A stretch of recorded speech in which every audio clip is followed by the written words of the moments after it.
It was a beautiful night, although it was very warm. The air was clear and it was possible to make out the distant line of the higher land to the east. The loves moved a little as the night air played among them, and we could hear the sound of the movement as we walked along. The fireflies were out in their hundreds, and their lights came and went as they flew along. We could follow their course by watching the coming and the going of their little lights. When we first got out of the car and began to walk, we thought that everything was still and soundless. But as we grew used to the night, we found that all was sound and movement. Masses of little living things were on the move, and they all in turn gave voice to their desires or need as they went on their way, perhaps looking for food, perhaps moving for no reason at all except the desire not to be still.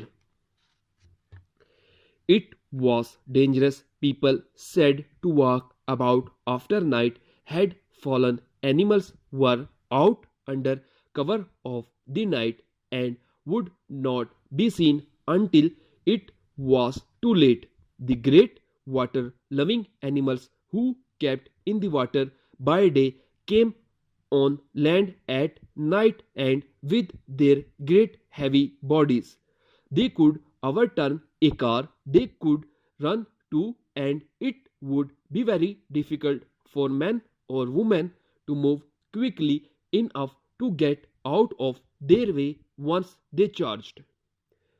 Just stories, we thought you would not get these things happening so near to houses and a town. We said it was only a small town, but still it was a town, and one did not in these days get charged by animal in streets and among houses. But of course we were no longer on the street, and the lights of the nearest houses could not be seen.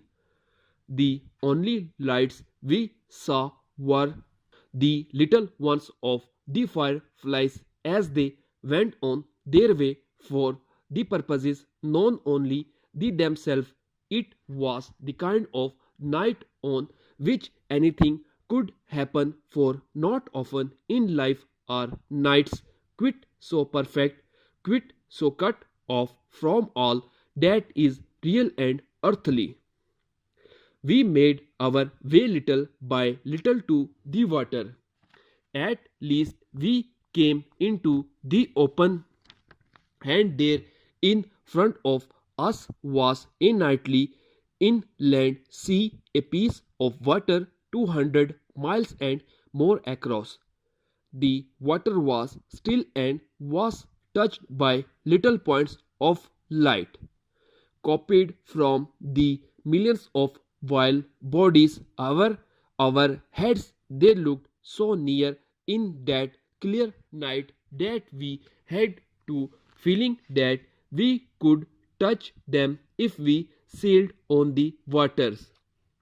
If only we had a little sailing ship now, we cried. If only we could sail away out and out on this still beautiful water.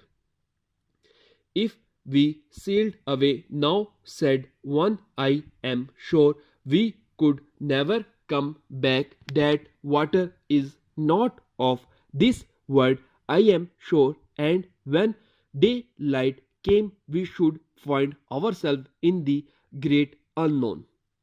We did not really believe this, and yet it seemed possible. Anything seemed possible on such a night, and in such a place. Then we heard the strangest sound, and looking in its direction, we saw our eyes now used to the blackness, great animal coming out of the water and on the land about 200 yards away.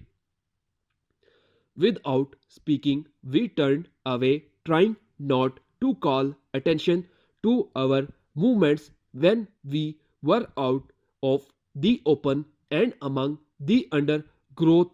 Once more, we walked quickly. As we get near to the car, we said, "You see, those stories are not true. The things keep near to the water. They would not come all this way." But when we reached our car, we found it on its side, and the foot marks of a large animal were clearly to be seen on the earth nearby. Updated dictation के लिए मेरे channel को subscribe करें, like करें और मज़ीद आगे share करें।